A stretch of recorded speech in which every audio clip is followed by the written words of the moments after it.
बिस्मिल्लाहिर्रहमानिर्रहीम। ये भी पढ़ाना है?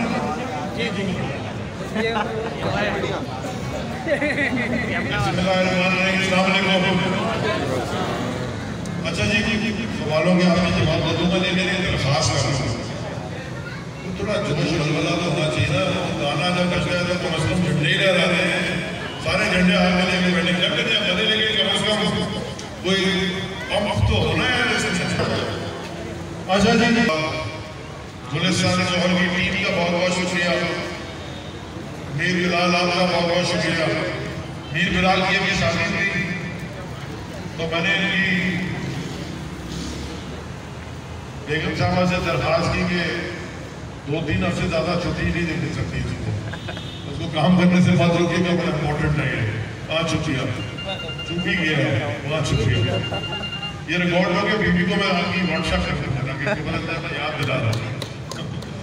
अच्छा, और बाकी जितने भी हमारे लोग हैं यहाँ पे देखें,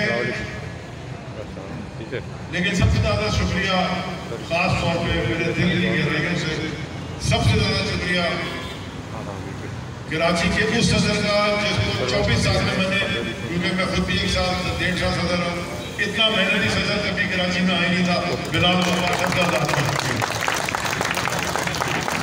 और बहुत सारे लेवल से आपका शुक्रिया, वो मैं भी बारी बारी उनको बताता हूँ और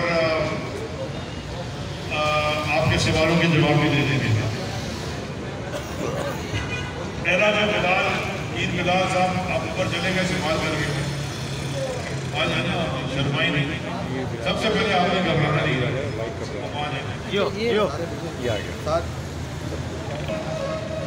कि इलेक्शन जीतने के बाद मेरा ये आना जाना बहुत कम रहा, हार्डली, बिल्कुल ठीक बात आपने की। अगर आपको याद हो तो 2018 में जब हम कैंपेन कर रहे थे 103 में भी और 104 में भी,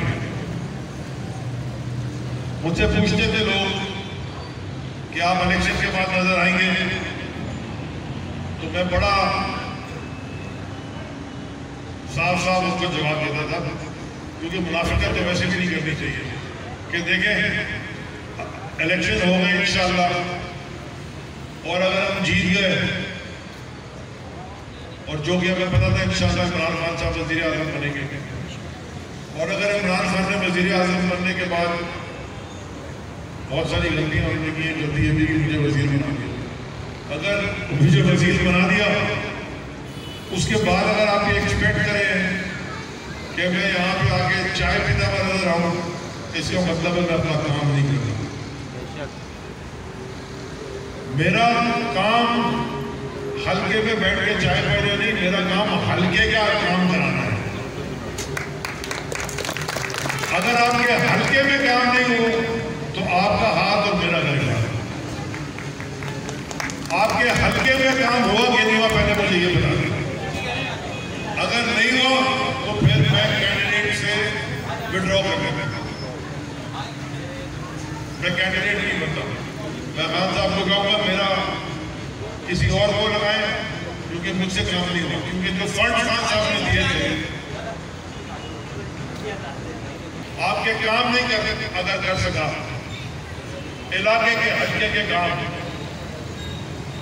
जो खान साहब ने हमें फंड दिया, मैंने बिलाल गफ्फार से सिर्फ एक दरखास्त की, बल्कि 2 दरखास्तें की। पहला ये कि मैं आपसे पूछूंगा नहीं, मैं आपसे पूछूंगा नहीं कि ये फंड कहाँ लगाना है, इसलिए कि ये इलाके के लोगों से पूछ के लगे कि जहाँ जहाँ के इलाके के इशूज हैं वो हमने एड्रेस करने हैं। अपनी मर्जी की रोड नहीं बनानी, जिसकी जरूरत है पहले वो काम करना है। और दूसरा, ये हल्का 2 PS पे मुश्तमिल है, 103 और 104, तो जो भी फंड आ रहा है उसको आधा आधा करें। 104 ने भी मुझे वोट दिया है, वहाँ से हम हार गए, हालांकि जीत गए थे, लेकिन वो सईद गनी को जितवाना था तो पता नहीं कैसे जीत गया। हम आधा आधा करेंगे, आधा वहाँ लगेगा और आधा यहाँ लगेगा। अल्हम्दुलिल्लाह अच्छा, मुझे ये बिलाल गफ्फार को कहने की जरूरत नहीं पड़ेगी ईमानदारी से, मुझे पता था होना ही ईमानदारी से, तो मैंने आज तक ये नहीं कहा ना बिलाल गफ्फार को कहा, ना मीर को कहा, ना बाकी आप सारी टीम को, किसी को भी नहीं कहा। मुझे पता है ईमानदार लोग हैं, हलाल खाते हैं। तो अल्हम्दुलिल्लाह आपके हल्के में, यानी कि हमारे हल्के में काम तो तरक्याती हुए हैं। 30 साल से जो काम नहीं हुए थे वो काम हुए। और आज मैं पूरा एक रिकॉर्ड निकाल के देख रहा था, मैंने एक मैसेज भी रिकॉर्ड किया है, वो इंशाअल्लाह एक दिन में हम सब जगह भेजेंगे कि हमने जल्दी से लिस्ट कर दिया कि हमने क्या क्या काम किया, और फिर भी वो लाइटों का जिक्र ही नहीं किया कि लाइटें लगी थी। वो इंशाअल्लाह फिर दोबारा रिकॉर्ड बनाना पड़ेगा, वो भूल गए थे। मैं आपको दोबारा कह रहा हूँ, इंशाअल्लाह अगर खान साहब वज़ीर आज़म, अगर तो नहीं जब खान साहब दोबारा वज़ीर आज़म बनेंगे इंशाअल्लाह, और जो जो काम यहाँ कराने वो हमने करवाने हैं वो हम करवाएंगे। मुझे याद है कि जब हम 2018 में इलेक्शन करते थे, यही दफ्तर हमें नदीफा अपनी मेहरबानी बुलावा था। उस वक्त ये रोड का क्या हाल था और इस गली का क्या हाल था, और इसके बाद 2 गली छोड़ के लेफ्ट क्या, सारी गलियों का क्या हाल था। उस वक्त से आज की गलियां बेहतर हुई है। खुदा की कसम से गवर्नमेंट ने नहीं करा है ये काम।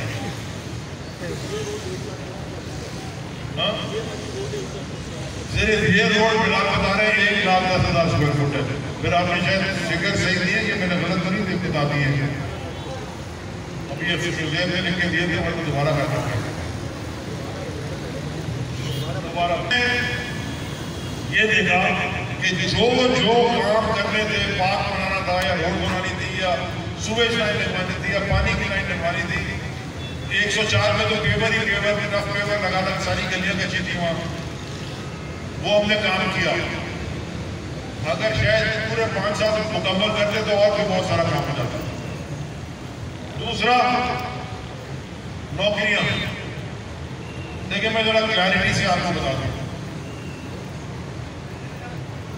जो फेडरल गवर्नमेंट के इदारों का कोटा है, यानी कि क्योंकि केपीटी फेडरल गवर्नमेंट का एक इदारा है, ऑर्गेनाइजेशन है, ब्रॉडकास्टिंग भी फेडरल गवर्नमेंट की है, पीएनएससी भी फेडरल गवर्नमेंट की है। तो फेडरल गवर्नमेंट का एक लॉ है, मैं उससे एग्री करूँ कि ना करूँ, वो लॉ ये कहता है कि इतने फीसद लोग सूबे से होंगे और उसमें इतने फीसद लोग शहरी इलाकों से होंगे और इतने फीसद लोग दही इलाकों से होंगे और इतने फीसद लोग बाकी पाकिस्तान से होंगे। आपको ये बता दूं मैं कि इन इदारों का बेड़ा गर्क हुआ था, क्योंकि इतनी गैर कानूनी गैर नाजायज भर्तियां दी गई थी सियासी वर्कर्स की कि वो अगर काम ही नहीं करते थे। मैं आपको ये भी बता दूं कि आप में से किस किस को ज़ारा आपा याद है, ज़ारा शहीद किस किस को याद है?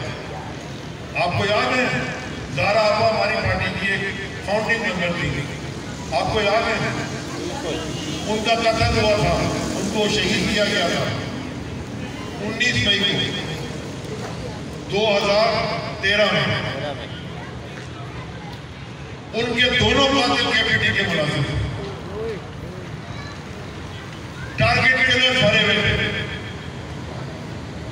गैर कानूनी भर्तियां हुई। ये एक बहुत बड़ा असासा है पाकिस्तान का, यानी कि कराची पोर्ट ट्रस्ट, ये छोटे से शहर को, ये जो मीठा दर और खारा दर का इलाका है ना, ये पोर्ट का इलाका था। वो खारा दर इसलिए कहते थे कि वहाँ नमक के वो बड़े बड़े गोदाम से, क्योंकि यहाँ नमक, अब तो खैर नमक खराब ज़्यादा पैदा करता है पाकिस्तान, लेकिन वहाँ नमक की बड़ी बड़ी इधर स्टोरेज है, वहाँ से कराची शुरू हुआ था। और इन्होंने जो बेड़ा गर्क उस ऑर्गेनाइजेशन का किया, जो स्टाफ उसमें था, जो करप्शन करी हुई थी, पहले मेरा काम और मेरी जिम्मेदारी थी वो ठीक करना।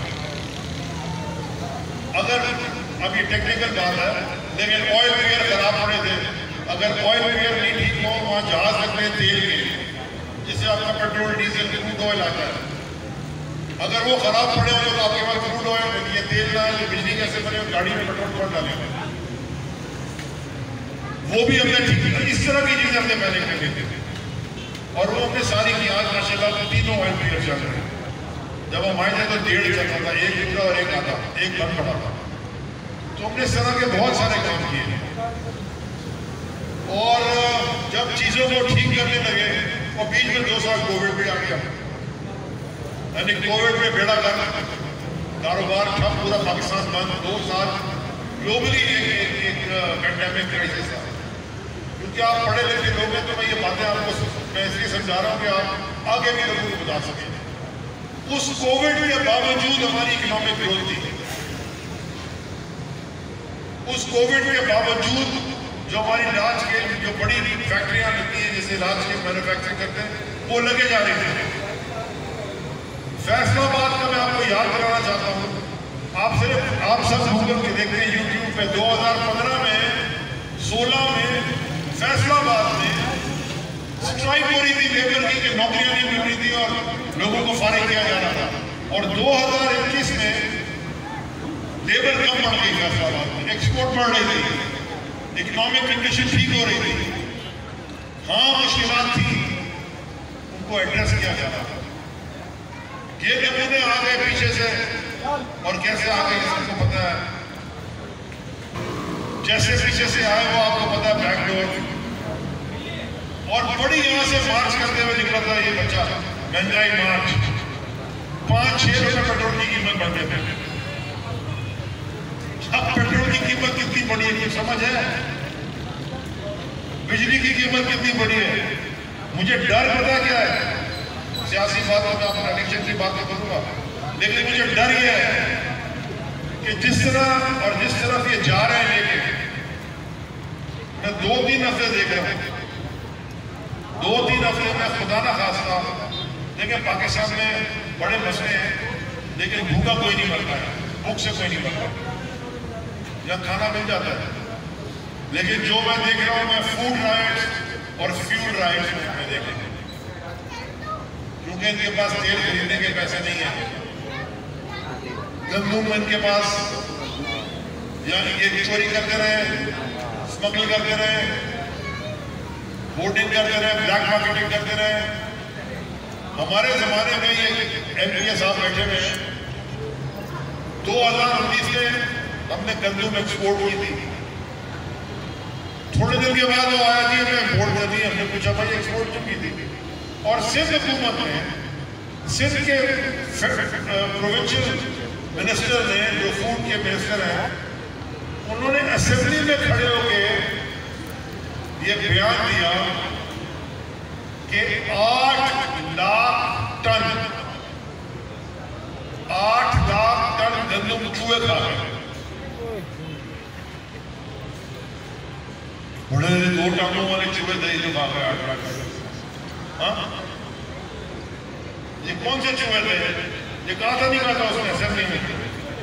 मिनिस्टर ने कहा कि गंदम किधर गई? बोले चूहे खा गए 8 लाख टन, यानी कि 1.5 मिलियन टन हम इंपोर्ट कर रहे हैं क्योंकि यहाँ गंदम की शॉर्टेज है।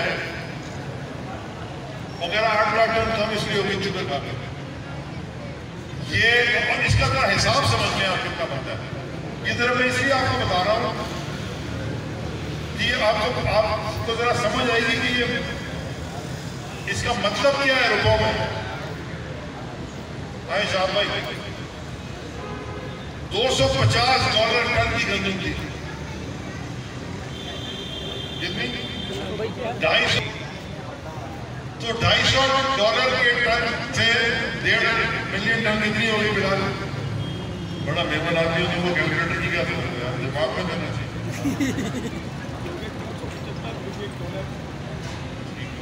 वो कितनी बनती है इसी हिसाब से लगा लो तो, और 200 मिलियन डॉलर की गंदम चूहे खा गए पीपल्स पार्टी के चूहे। ये ऐसे नहीं महंगाई हुई थी, ये ऐसे नहीं प्रॉब्लम में मुश्किलात में हो गए। ये नहीं पाकिस्तान को बुरा भला समझे, और मैं एक बात और कहता हूँ, जो पाकिस्तान के मसाइल है ना, हमें नहीं अमेरिका का, मैं भी ब्लेम करता अमेरिका को और किसी और को, अपने आप को करना चाहिए। हमारे लोग हैं जो ये चोरी कर रहे हैं, पाकिस्तानी हैं। कल सदर साहब के साथ मैं हैदराबाद में था, सदर आरिफ अलवी साहब के साथ एक तकरीब में खिताब था, वहां मैंने सदर साहब के सामने भी ये बात की। ये देखें, हम खुद दरवाजा खोल के सो रहे हैं और खुद चोर को कह रहे हैं कि ड्राइंग रूम में टीवी और सामान रखकर रात को ले जाना, और खुद सुबह उठ के रो रहे हैं कि जी हमारा सामान चोरी हो गया, हमें पैसे दे।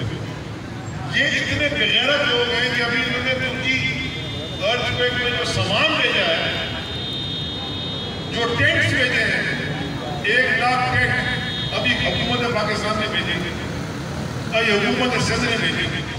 ये इतने कोई बेगैरत है कि वो जो टेंट भेजे हैं उसमें जो टर्की ने हमें दिए थे फ्लड में, वही उन्होंने वापस कर दिए, लेबल भी वो लगा हुआ है, अवाम ने नहीं दिए। यहाँ अंदरूनी से जाके हालात देखे लोगों के, वही टेंट में वापस भेज दिए और कह रहे थी हो सिर्फ हुकूमत ने 1 लाख टेंट दे दिए। ये मैं एज ए पाकिस्तानी, मुझे शर्म आती है बाहर जाके इनसे बात करते हैं। वो कहते हैं तुम्हारा मुल्क है, तो हमारे मुल्क ने भेजा है ना, उनको तो नहीं पता सुबह से क्या है। हाँ, ये सबको पता है कि जरदारी बहुत बड़ा डाकू है, ये सबको पता है, लेकिन वो तो गवर्नमेंट भेज रही है। सो यार मैं, हम बाहर जाते थे, मजीद थे, हमें बड़ी इज्जत से लोग मिलते थे, बड़ी रिस्पेक्ट करते थे अपने पाकिस्तान की मिनिस्टर्स, फॉरेन यानी कि प्राइम मिनिस्टर। वो डोनाल्ड ट्रंप के पास भी हम गए व्हाइट हाउस, जबरदस्त उसने रिसेप्शन दिया इमरान खान साहब को। वो हमें इतनी इज्जत दी इमरान खान को, इसने जाके वहां फिर गलत बातें करके हमें अमेरिका को से भी अमेरिका को इमरान खान के खिलाफ झूठ बोला जाके बाजवा हुसैन रहमानी के खिलाफ। ये मुल्क ऐसे नहीं टूट रहा, ये प्लान के तहत उठाया जा रहा है। प्लीज ये जो बातें मैं आपसे कर रहा हूँ, जरूरत नहीं करने की, कोई चाहेगा टीवी पे जो मर्जी चाहे, हमें अपने मुल्क को बचाना है। छोड़े मेरी सीट को, ये हमारा मुल्क है, मेरा मुल्क है, आपका मुल्क है। इसको जिस तरह उन्होंने गिद्धों की तरह नोचे जा रहे हैं, कोई आपको आज भी है बैठे हुए वजीर, मुझे पता रोज मुझे समझ आती है क्योंकि मैं सेक्रेटरी बहुत सारे रास्ते में अभी भी हुई, वो बताते हैं हमें कि किस तरह 2 नंबरी कर रहे हैं। यानी कि जो पेट्रोल काट दिया, पूरे पेट्रोल नहीं है, वो बेवकूफ ऐसे निकाल, मैंने जी बड़ी गाड़ी वापस करके छोटी गाड़ी रख ली। वो तुम्हारे साथी जो है ना, वो एक ऑर्गेनाइजेशन से पेट्रोल के कार्ड लेके घरों में अपने घर की गाड़ियों में भी पेट्रोल करवाते हैं, बेचते हैं। सैकड़ों गाड़ियां रोडों पे खड़ी हैं जिनमें पहिया लगनी है, सड़ गई है खड़े खड़े, जंग लग गया, 10 साल से खड़ी है, 15 साल से जंगयार्ड बना हुआ है केपीटी में पोर्ट क्लासेस। आपको पता है उन गाड़ियों के ऊपर साल की मेंटेनेंस भी जाती है और उन सब के फ्यूल कार्ड भी किसी न किसी के पास है। ये चोर है, ये हराम खाते हैं। मेरी नजर में हराम की कमाई और सुअर के गोश्त में कोई फर्क नहीं। जो हराम खाता है वो सुअर का गोश्त खाता है। ये लोग हैं जिन्होंने इस मुल्क पे कब्जा किया है। इसलिए नहीं बनाया था मोहम्मद अली जिन्ना ने ये मुल्क, ये ख्वाब नहीं देखा था अल्लामा इकबाल ने, वो खुद ही की बात थी, वो सर उठा के चलने की बात थी। ये किया गया है। आपको मैं सब कुछ कहता हूँ, मैं भी जब से जाऊंगा बिलाल आप में से सब लोगों को बोले एक साथ नंबर लगे। आपको एक सैलाब में मैंने देखा ऐसे रोड के ऊपर, उसी रोड पे दोनों तरफ पानी। पाकिस्तान की बात कर रहा हूं मैं। एक औरत बैठी हुई, जेब उसकी गोद में ना सफेद कपड़े में छोटा सा बच्चा लिपटा हुआ। 2 दिन से वो बेचारा मर गया था। वो 2 दिन से मां गोद में बच्चे को लेके बैठी थी, क्योंकि कब्रिस्तान में पानी था, उसको जगह नहीं मिलती कि अपने बच्चे को कहां दफन करे। ये पाकिस्तान का सोचा था हमने, ये पाकिस्तान चाहिए? क्या वो पाकिस्तानी नहीं है जो अंदरूनी सिंध के बेचारे बैठे हुए लोग सैकड़ों मील लंबे पांव चल रहे हैं एक बोरी आटे के लिए? तो मैं आप सबसे गुजारिश करता हूं, ये इलेक्शन आते रहेंगे जाते रहेंगे, वो आज मैं एमएलए होगा, कोई और होगा, बिलाल होगा, नहीं होगा, हमें नहीं पता। हम ये मैं तो अपनी मर्जी से पाकिस्तान वापस आया हूं ना। लोग कहते हैं ना अपनी मर्जी से बाहर नहीं जा रहे, मैं तो बाहर था, मैं तो अपनी मर्जी से सब कुछ छोड़ के लगा, इसलिए आया हूं कि मुझसे क़यामत के दिन सवाल होगा कि हमने तुम्हें साहिब इख्तियार बनाया, तुमने इस कौम के लिए क्या क्या जान को पैदा हुए। वो बड़ा एक अच्छा वाकया है जो हमारी उठावन है, जो हमें परवरिश दी गई है, वो क्या है? वो ये है कि खलीफा वक्त से भी एक आदमी सवाल करता है कि ये कपड़े आपके पास, आप तो लम्बे कैसे बने? उन्होंने उनको जवाब देना पड़ा, उन्होंने जवाब दिया मेरे बेटे का ऐसा मेरे पास है। सुना ना हज़रत उमर का वाकया, सब सुनते हैं। बहुत से क्यों नहीं सवाल होता, इसका भी तो जवाब दे। एक का अली भाई यार मैं तकरीर कर रहा हूँ, आप हर एक यहाँ मैं ये बात इसलिए कर रहा हूँ कि यहाँ पढ़ा लिखी की पढ़ी लिखी कम्युनिटी है, यहाँ पढ़े लिखे लोग हैं, आपके वो मसले हैं, मसले मसाइल, महंगाई ने कमर तोड़ दी हर इंसान की, लेकिन छत है अभी भी आपके पास, बच्चा स्कूल जा रहा है, शादी हो रही है घर में। मैं आपको पाकिस्तान के इधर से 1 घंटे की ड्राइव पे वो इलाके दिखाऊंगा जहां पे लोग एक प्लेट चावल के लिए तरस रहे हैं। 1 घंटे की ड्राइव नहीं होगी, इतनी तबाही है। 15 साल से वो बैठा है, जरदारी खा रहा है। हमारे ऊपर ये फर्ज है कि हम अपने लोगों के लिए जिहाद करें, इस मुल्क के लिए खड़े हो, आवाज बुलंद करें। और ये जो छोटे भाई ने मेरे सवाल पूछा है, इसको इतनी अकल होनी चाहिए, पढ़ा लिखा लग रहा है कि जिस इस्टेब्लिशमेंट से जंग इमरान खान ने उठाई किसी और ने नहीं उठाई। अगर आपको भी नजर नहीं आ रहा, अपना टीवी चैनल देखा गलत जो होगा,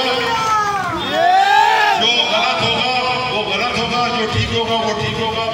हर इदारे में अच्छे बुरे लोग हैं, और जो बुरे लोग हैं उनका नाम लेके कहा कि कौन हो रहा है।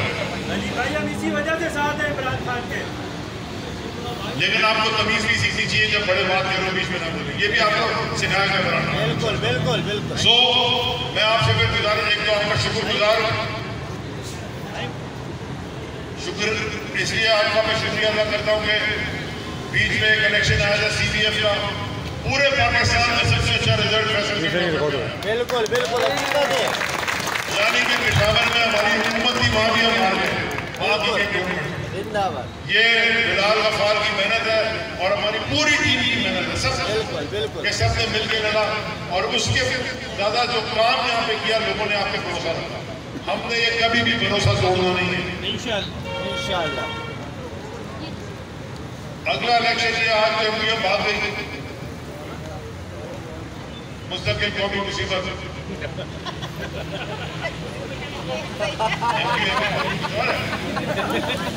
मजबूर कौमी मूवमेंट। मैं इनसे पूछ रहा हूँ तुम क्यों जा रहे हो? हम जी मजबूर हैं, हमें फोन नहीं आ रहा, हमें फोन करवा देंगे। मैंने बोला भाई किसका फोन कराना है? आप तो अक्लमंद नहीं भाई, मैं बहुत बड़ा कहता हूँ, मुझे बताओ किससे फोन करवाना है? आप फोन करवा देंगे। सारे केसेस की फाइल तुम्हारी वहाँ पड़ी है, कंट्रोल तुम्हें कर रहे हैं, इसलिए मजबूर कौमी मूवमेंट कर देंगे। और जरदारी तो खैर यहाँ आएगा क्या, तो ये दोनों भाग हैं। हमारे जमात के दोस्तों ने कैंडिडेट ही खड़ा नहीं किया। अब मेरे मुकाबले में ये बंदूक दे रहा है,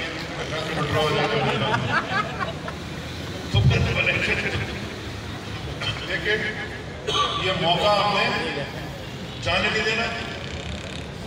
इंशाल्लाह इलेक्शन जनरल इलेक्शन नहीं करता, आम इंतखाबात की जनरल इलेक्शन में बहुत आम इंतखाबात इंशाल्लाह होंगे। इंशाल्लाह इंशाल्लाह। हमने पिछली दफा कराची में 14 सीटें जीती थी, इस दफा 21 जीती इंशाल्लाह।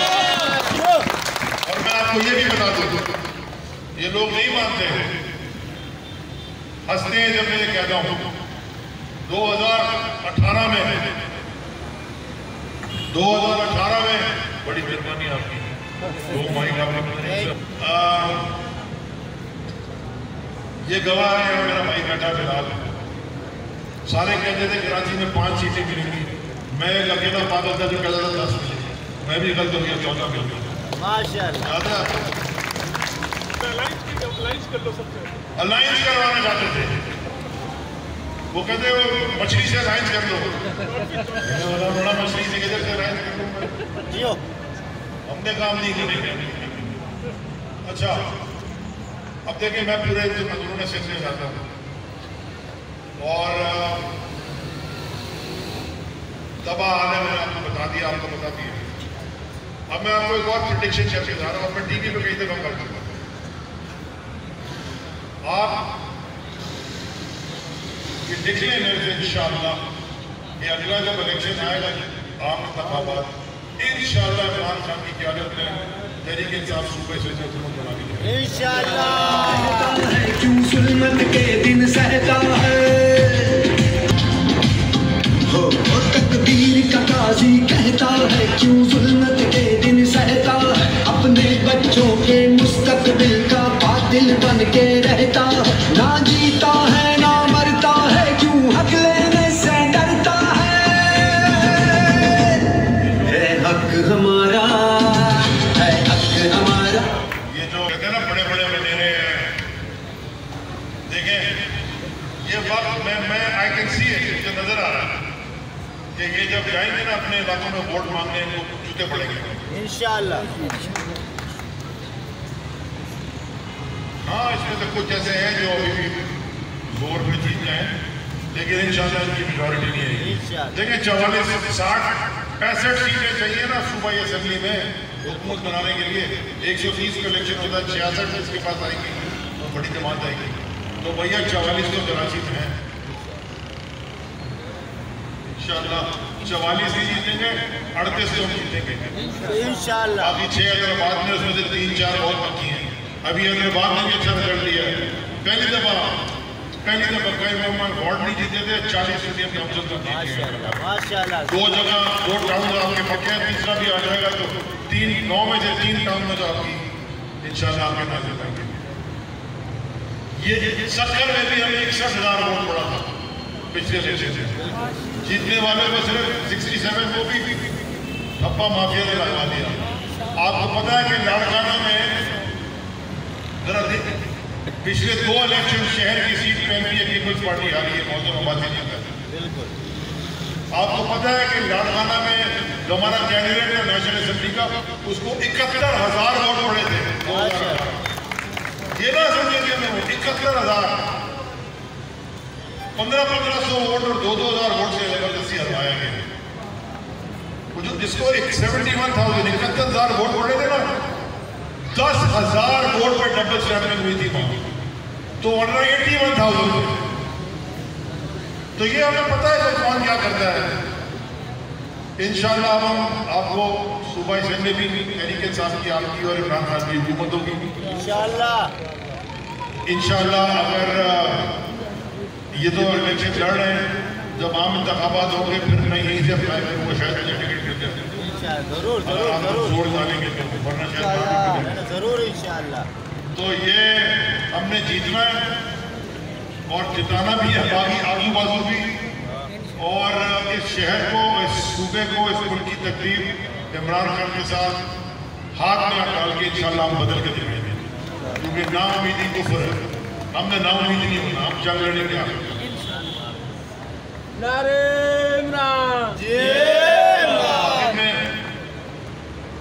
मैं एक किस्सा सुनाना चाहता हूँ, पहले सुना रहा था, छोटे भाई ने डिस्टर्ब कर दिया। तो याद आ गई।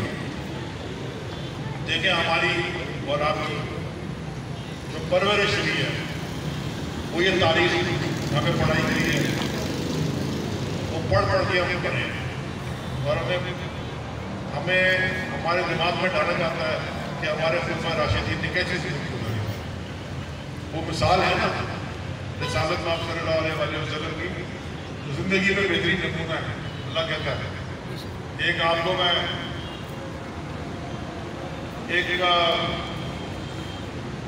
एक शख्स एक गली में आता है और आके कहता है, एक दूसरा शख्स वहां बैठा बाहर दरवाजे पे जूते में पेवर लगा, अपने फटे हुए जूते में पेवर लगा,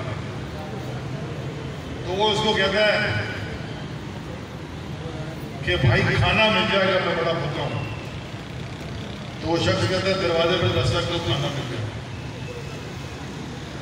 तो दरवाजे पे दस्तक देता है, एक नौजवान बाहर आता है, वो कहता है ये शख्स ने मुझे कहा यहाँ से खाना मिल जाएगा, मुझे बड़ी भूख लगी है। कहता भाई बैठो भी खाना मिलता है, उनको खाना खिलाता है, वो खाना खा लेता है, खाना खा के फिर दस्तक देता दरवाजे पे, फिर वो जवान बाहर आता है, वो आके कहता है भाई मुझे और खाना चाहिए। तो वो नौजवान जवानों से पूछता है किसके लिए, आपको और खाना खिलाना किसी को? वो कहता है ये जो शख्स जूते पे पेमेंट लगा रहा है वो भी खाना खिलाना। तो आपको पता है वो जवान का जवाब क्या दिया? वो कहता है ये नहीं करना, मेरा नाम हसन है और ये थे लोग, ये थी मिसाल। और ये बेवकूफ लोगों को यही नहीं समझ के इमरान खान घड़ी पहनता ही नहीं। वो एक बच्चे की टी शर्ट के ऊपर साइन कर देता है और 2.5 करोड़ की टी शर्ट मिल जाती है।